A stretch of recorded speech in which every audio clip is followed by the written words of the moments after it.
सिंह साहब, बहुत सारे हमने आपको बताया। जैसे एक बच्चा है साहिल जायसवाल, इसके अपने सैकड़ों साथियों के साथ 48 घंटे से कोई संपर्क नहीं है और ये पोलैंड के बॉर्डर पर फंसे हुए थे सर।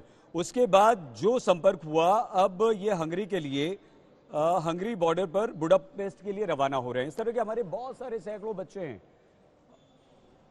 इंडियन एम्बेसी काफी काम कर रही है, हमारे एम्बेसी के लोग लगे हुए हैं, सरकार लगी हुई है, लेकिन ये ऐसे बच्चों का क्या हो जो पैदल निकल गए, घंटों चल के कहीं पहुंचने की कोशिश कर रहे हैं? क्या करेंगे सर? पेरेंट्स की क्या हालत हो रही होगी सर? देखो, पहली बात तो ये है कि 4 देश लग रहे हैं पश्चिम वाली साइड यूक्रेन के साथ।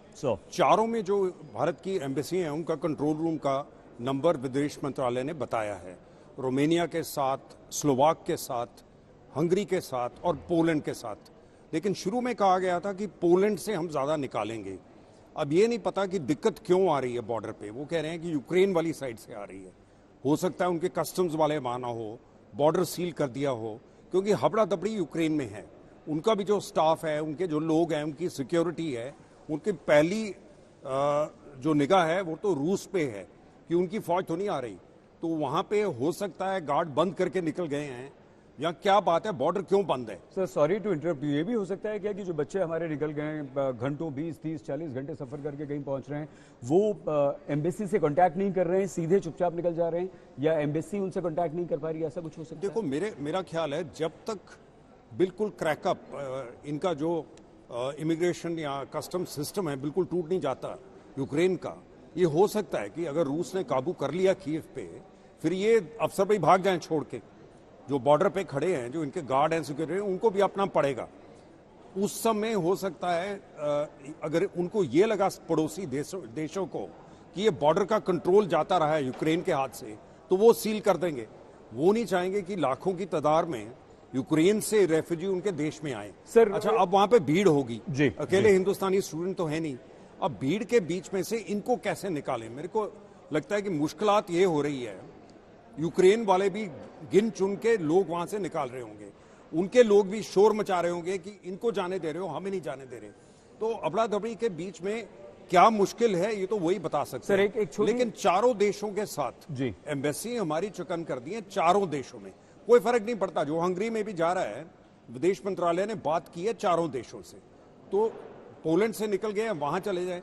सर, बच्चे भले ही उनसे हमारा कांटेक्ट नहीं हो रहा, पेरेंट्स से संपर्क नहीं हो पा रहा, लेकिन वो सेफ हैं, उन्हें एम्बेसी, इंडियन गवर्नमेंट देखो पहुंच जाएगी उन तक। सेफ्टी का तो इस टाइम कोई कुछ मतलब नहीं है। वो जहां भी है सर, वहां तक इंडियन गवर्नमेंट पहुंच रही है, एम्बेसी हमारी पहुंच रही है।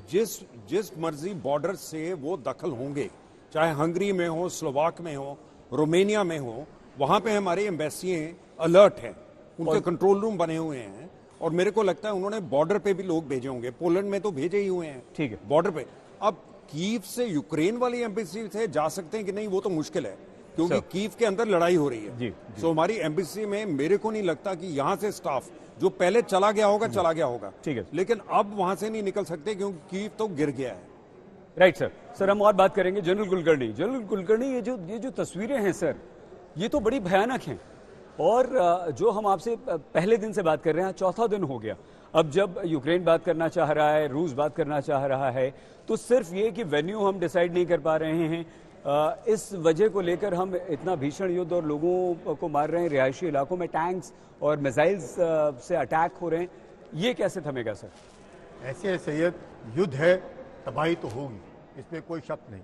और रूस जो है वो हमेशा ये कहता आया है शुरू से कि हम जो रियासी इलाके हैं उनको बर्बाद नहीं करेंगे, और उसी मकसद से रूस दबा करके प्रेशर डाल रहा था जेलेंस्की के ऊपर। पर जेलेंस्की जो है उकसाए जा रहे हैं पश्चिमी देशों के द्वारा, अमेरिका के द्वारा, ये आप लड़े रहें, आप लगे रहें। और इस लड़ाई में अब रूस को दिक्कत यह आ रही है कि उन्होंने सोचा कि 3 एक दिन में, 4 एक दिन में सब मसला जो है वो हल हो जाएगा।